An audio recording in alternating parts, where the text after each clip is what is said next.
Hey everyone, welcome back to my YouTube channel, which is Nikki Nogat, and this is me, Nikita Mehra, and I'm sitting here in my resource center in Mumbai.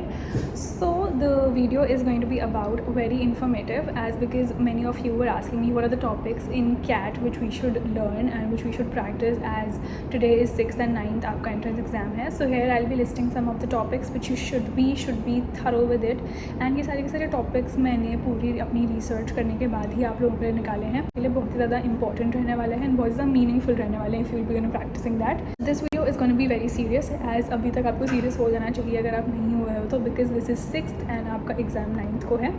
So we'll go by the topic one by one, and I have taken down some important notes of each topic, and उसके बाद मैं images से भी आपको कुछ समझाने का try करूँगी. So रही बात आपकी GAT एग्ज़ाम की, so GAT एग्ज़ाम के बारे में हम बाद में बात करेंगे इस वीडियो के end में, but now let's focus on CAT, which is Creative Ability Test, which is very very important, and उसका weightage ज़्यादा होता है as a B.Tech student. So for introduction, I am Nikita Mehra and I am studying in NIFT Mumbai. I am in my 3rd year and I am doing BFT, which is Bachelor's of Fashion Technology, and my rank was All India rank was 81 and category rank was 40, which is I'm general category. So I got my admission into NIFT Mumbai through that. So yeah, let's begin with the video. So if you talk about the first two important topics, which is scene creation and product design, so I am going to discuss about that. So scene creation में आपको कौन कौन सी चीज़ें ध्यान में रखनी है. Scene creation में आपके ऐसे क्वेश्चंस आ सकते हैं कि you are standing in the middle of this and this road and this place, describe it through your creativeness. So then what are the things which you are going to keep in your mind? So the first thing which you should be thorough with is the human anatomy. आपको पता होना चाहिए human figures कैसे draw करते हैं, hands पता होने चाहिए आपको कैसे ड्रॉ करते हैं, पॉस्चर आपका ठीक होना चाहिए, रेशियो आपका ठीक होना चाहिए, नहीं कि आपने लेग्स बहुत बड़े ड्रॉ कर दिया ना, पर पार्ट आपने काफ़ी छोटा ड्रॉ कर दिया. ये सारी की सारी काफ़ी माइन्यूट चीज़ें हैं जो देखी जाती हैं डेफिनेटली एंट्रेंस एग्जाम्स में. And also talking about the next thing which is facial expressions of the characters which will be drawing in your perspective drawings. So आपको फेशियल एक्सप्रेशंस के ऊपर भी काम करने की काफ़ी ज़्यादा ज़रूरत है. अगर आपने अभी तक बिल्कुल भी नहीं देखा है तो प्लीज़ देख लीजिए, because previous year questions have always come in such a way जिसमें आपके एक्सप्रेशंस के ऊपर काफ़ी क्वेश्चंस आए हैं, स्किन क्रिएशंस के ऊपर क्वेश्चंस आए हैं. That's why I am discussing this topic. You should also be knowing perspectives, how to draw perspectives. आपको 2 पॉइंट पर्सपेक्टिव आना चाहिए, 3 पॉइंट आना चाहिए, 4 पॉइंट आना चाहिए, एंड 5 पॉइंट भी आना चाहिए. नाउ इफ़ यू लास्ट मी कि इन सब में से सबसे इंपॉर्टेंट कौन सा है, तो definitely I will say it's 2 point perspective, जिसके लिए आपको बिल्कुल थरो हो जाना चाहिए, जिसमें हॉरिजन्स होते हैं, and how you display the things in your regular amount size of sheet which will be given. So हमारा ऐसे ही करते करते फर्स्ट टॉपिक हमने बिल्कुल ख़त्म कर दिया. इंपॉर्टेंट चीज़ें मैंने आपको बता दी हैं. जो चीज़ें आपने इसमें से नहीं पढ़ी थी आप प्लीज़ एक बार नज़र ज़रूर मार लेना, प्रैक्टिस करके देखना एक दो figure, it would help a lot. Not talking about the product design, which is again a second important category which a CAT student should be knowing. So what is product design? Basically आपको 2D में ही उसको draw करना होगा, and then आपको अपने basics shapes use करके उसको draw करना है. इट्स वेरी सिंपल, आप धीरे धीरे करेंगे तो आपको समझ आएगा. कलर्स आपको कलर थ्योरी के हिसाब से ही फिल करना है. Always try to colour it if, because colour theory आपको बचा सकते है. अगर आपका डिज़ाइन अच्छा नहीं है तो मे बी आपको कलर थ्योरी बचा सकती है. एंड ऑल्सो आपको जो मेजर चीज़ों का ध्यान रखने की ज़रूरत है, प्रोडक्ट हमेशा फंक्शन होना चाहिए. एस्थेटिक कितना भी अच्छा ना हो या फिर कितना भी गंदा हो, अगर वो काम ही नहीं करेगा तो वो प्रोडक्ट नहीं है. So always always always notice and you should put the functionality into it, कि जिसके लिए अगर बोला है कि एक बुक होल्डर बनाना है तो वो सुंदर इतना होगा कि पर बुक नहीं पकड़ पा रहा. सो ऐसा नहीं बनाना है, आपको काफ़ी सोच समझ के बनाना है. सो आपकी ये वाली चीज़ भी हम लोग प्रोडक्ट डिज़ाइन भी एक बार डिस्कस कर चुके हैं. मैं यहाँ पे कुछ विजुअल्स लगा दूँगी जिसकी मदद से आपको समझ पाएगा कि कैसे कैसे करना है. And also try to think out the box, which means if I have said कि put you have to design a book holder, just don't simply make ऐसा क्यूबॉइड सा होल्ड करने के लिए. नो, आजकल आप देखेंगे काफ़ी ज़्यादा बॉटल्स आती हैं जिसको ऐसा बैलेंस करने के लिए हम कुछ बीच में एक डिज़ाइन होता है जिसमें वो इट अपीयर्स लाइक कि वो हवा में है. सो आप ऐसे कुछ डिज़ाइन सोच सकते हैं कि बुक होल्डर है बट इट्स इनविजिबल, मतलब जो उसका स्टैंड है वो इनविजिबल है, but it's not actually invisible, it's basic physics. तो जैसे एक रॉक है उसके ऊपर बैलेंस हो रही है बुक, सब वैसे करके काफ़ी डिज़ाइन सोच सकते हैं. And And now my most favorite topic is sequential drawing. So in sequential drawing basically आपको 4 या फिर 5 बॉक्सेस उसी पेपर में दिए जाते हैं एंड उसके अंदर आपको अपने तरफ से अपने आइडियाज़ से आपको 5 बॉक्स फिल करने होते हैं एक स्टेप्स या फिर एक प्रोसेस को डिफ़ाइन करने के लिए. सो फॉर से एक बारी क्वेश्चन आया था, मेरे किसी फ्रेंड का ही आया था बिकॉज हम लोग साथ में हमने दिया था. तो she told me they were asked to make, अगर आप मैगी बनाओगे तो आप कैसे मैगी बनाओगे. सो आपको 5 बॉक्सेस में मैगी बनाते हुए प्रोसेस को एक्सप्लेन करना है. What can you put into it. Either you can put character into it, but putting a character can be थोड़ा बहुत मुश्किल and risky at the same time because you are asked to show the process of the Maggi, not you making a Maggi or any character making a Maggi, because if you put too many things into the picture then आपका tension सारी जगह जाता है, plus आपका time भी लगता है. जो टाइम आपको सिर्फ मैगी बनाने में लगाना था, मतलब ड्रॉ करने में लगाना था, अब आप एक आदमी बनाने में भी लगाएंगे, उसके एक्सप्रेशंस में भी लगाएंगे, उसने क्या करके कपड़े पहने हैं, वो कैसा दिखता है, उन सब में भी लगाएंगे, उसके बाल खुले हैं बंद हैं क्या है, तो हम उसको हटा देते हैं. Whenever you are asked to do it of a process, do focus on the process only. And अगर आप एक बारी मैगी का बनाते हैं सपोज़, सो आप हैंड्स दिखाएंगे, पैकेट फटता हुआ दिखाएंगे, बॉइलिंग वाटर बनता हुआ दिखाएंगे एंड एंड में आप उसको प्रेजेंट करके भी दिखा सकते हैं. And also do use different perspective. For से अगर आपने एक बारी हाथ ऐसे रख के दिखाया मैगी का, एक बारी आप ऐसे रख के दिखाइए और एक बारी आप ऐसे रख के दिखाइए. So these are different perspective जो आप अपने ड्रॉ के बॉक्सेस में डाल सकते हैं. So this is all about perspective drawing. Do use colours अच्छे से, अपने सारे के सारे सीक्वेंशियल ड्राइंग में आप पर्सपेक्टिव डालिए एंड आपका पर्सपेक्टिव और जो हमारा सीक्वेंशियल ड्राइंग है वो काफ़ी अच्छा निकल के आएगा. Do always mention the arrows because मैं फैकल्टी हूँ, मुझे क्या पता आप कहाँ से प्रोसेस शुरू कर रहे हैं, कहाँ से ख़त्म कर रहे हैं. Do either number it, either make arrows to it. Always a very good sign of an intelligent person कि आप सामने वाले को वैसे ट्रीट करते हैं कि मैं इसको सब कुछ समझाऊंगा फ्रॉम स्क्रैच, मेरे को ये सोच के चलना है कि उसको कुछ नहीं आता, सो मैं उसको हर चीज़ बताऊंगी. सो वैसे आपको अपना पेपर लेके आना है. So the next topic which comes is 2D design and pattern making, pattern drawing. So इसमें आपको कुछ ऑप्शंस दिए जाते हैं जैसे कि टेक्सटाइल, क्लोथिंग, फुटवेयर या फिर कोई टेबल के ऊपर रखी हुई चीज़ को आपको डिज़ाइन करना है. क्वेश्चन आ सकता है कि मुझे एक फेस्टिव वेयर के लिए आई वॉन्ट या फेस्टिव वेयर लेते, चलो अब ले लिया तो खुद यहाँ पे हम डिज़ाइन करेंगे. सो फेस्टिव वेयर के लिए मुझे एक प्रिंट डिज़ाइन करना. How will you describe a festive season. We'll think 3-4 चीज़ें, कौन से शेप्स यूज़ करने हैं, कौन से कलर्स यूज़ करने हैं, हमें एम्ब्रॉयडरी करनी है नहीं करनी, एक्स्ट्रा ट्रिम्स लगाने हैं, हम सबको ट्रिम्स बोलते हैं. You put a Beed on it, you put a sparkle on it, you put anything extra which is not the fabric and not the coloured, it is called trim. So festive लिया है, festive सोचते हैं क्या दिमाग में आता है, colours. पहले तो bright colours, popping pink, popping red. आपका ब्लैक थोड़ा कम आता है तो वो ध्यान में रखना. ऑल्सो येलोज आएंगे आपके काफ़ी ज़्यादा, वार्म शेड्स आएंगे. नाउ पैटर्न्स कैसे आ सकते हैं.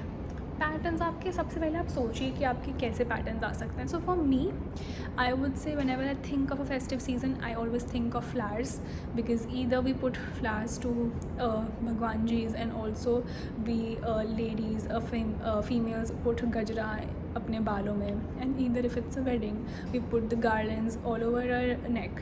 So flowers can be the best option if you're going for any of the design. You have to create a design for it. So do go for flowers. If you don't want to go for flowers, go for something, a motif, I would say. Now what is a motif?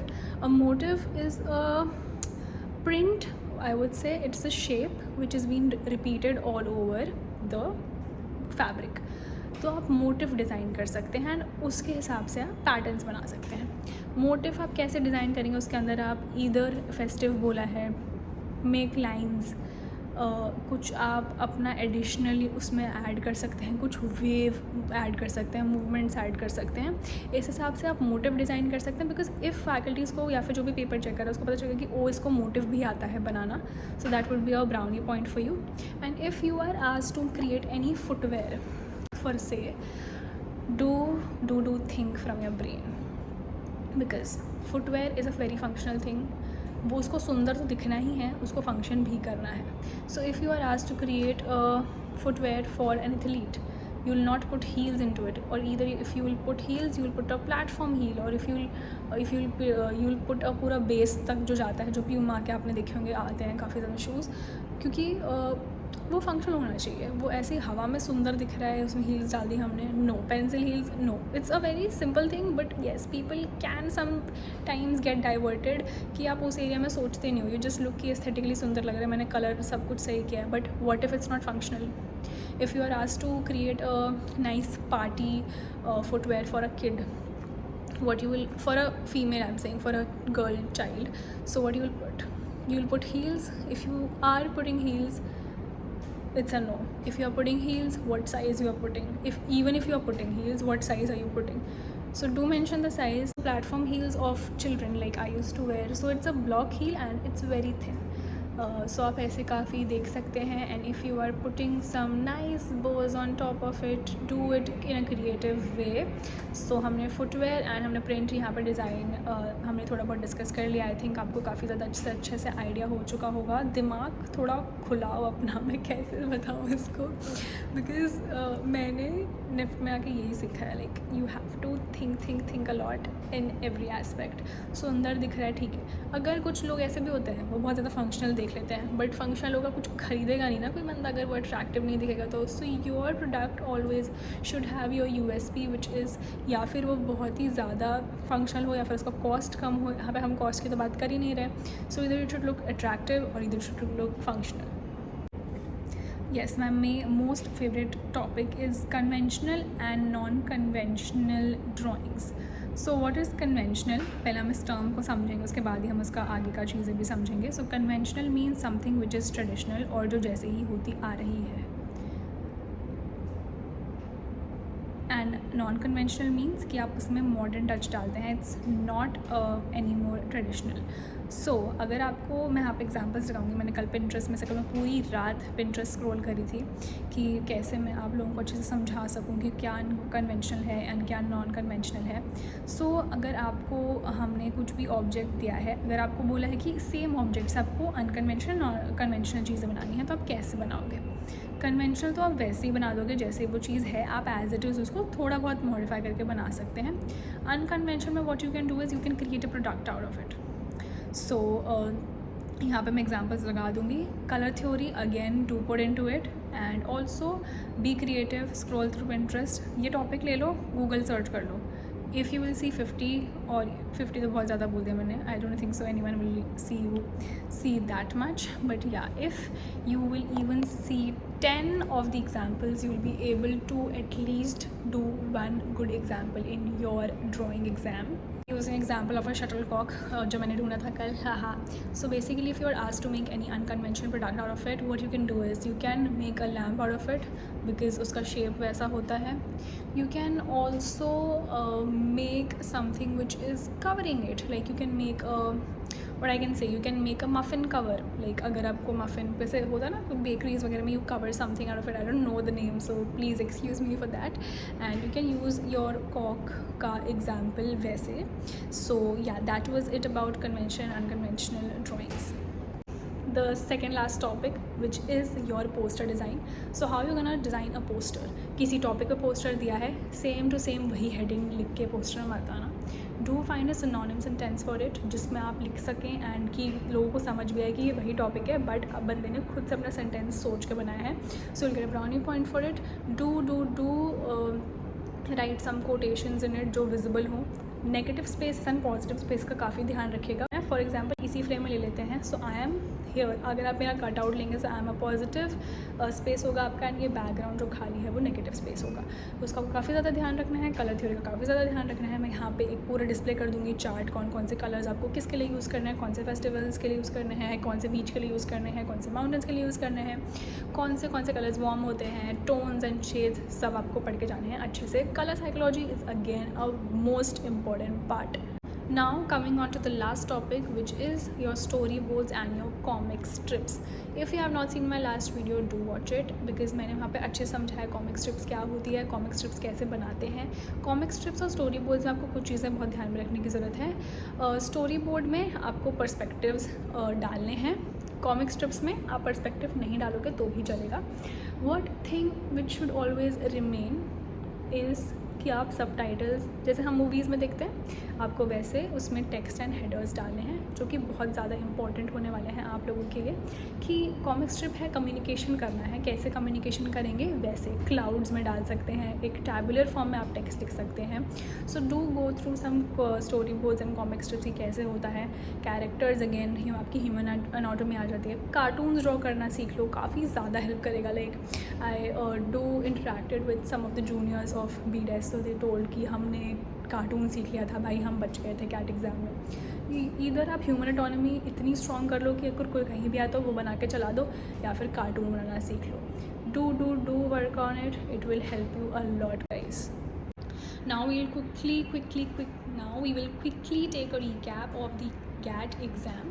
So GAT paper आपका होने वाला है 100 marks में से. And काफ़ी ज़्यादा questions आ रहे थे कि कितने मार्क्स आपके आए थे. तो मुझे मेरे मार्क्स सच में नहीं पता, because I did my CAT. तो सीधा का सीधा मुझे रैंक मिला था एंड मेरा एडमिशन हो गया था.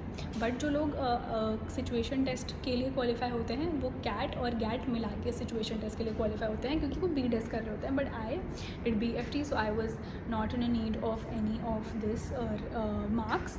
सो मैं यहाँ पे डिस्प्ले कर देती हूँ कि कितने कितने सब्जेक्ट में आपका आएगा. मैथ्स, इंग्लिश, रीजनिंग्स, GK, ये 4 पार्ट्स में आपका पेपर पूरे का पूरा डिवाइड होने वाला है. एंड यहाँ पे सारे मार्क्स मैं लगा देती हूँ. And also some very nice question which I was getting कि हमें कौन सा सेक्शन सबसे पहले शुरू करना चाहिए. So for my side do start with maths then English, because maths दिमाग साफ़ होगा, खुला होगा, फटाफट मैथ्स का क्वेश्चन होगा. GK हमेशा एंड में करना है. मैं ये स्कूल से करती हुई आ रही हूँ. सो एंड मैंने काफ़ी ज़्यादा लोगों का सजेशंस भी सुने हैं, उसके बाद ही I am telling it. Math सबसे पहले करो, इंग्लिश उसके बाद, because English is time consuming. Reasoning उसके बाद कर सकते हो, बिकॉज मैथ्स के बाद रीजनिंग करने बैठोगे तो हो सकता है कि लगे कि बहुत ज़्यादा हो रहा है मैथ्स वगैरह, एंड फिर इंग्लिश छूट जाए, because English is very scoring. So पहले मैथ्स करो, फिर इंग्लिश करो, फिर रीजनिंग करो, एंड एट द एंड में आपका GK हो जाएगा. सो या that was it for today's video. Hope you enjoyed it and it took a lot of effort for me to make it. मेरे पास अभी ट्राईपॉड भी है यहाँ पे, मैंने यहाँ पे बुक्स लगाई थी, वो चली गई क्योंकि I was not allowed. And so या that I am in my library, because मुझे नीचे कहीं जगह नहीं मिली. So that is it for today's video. Hope you enjoyed it, and do not forget to like, share and subscribe. Do subscribe guys, I'll make a wonderful content for you all. So yeah, that is it for today's video. Hope you enjoyed it.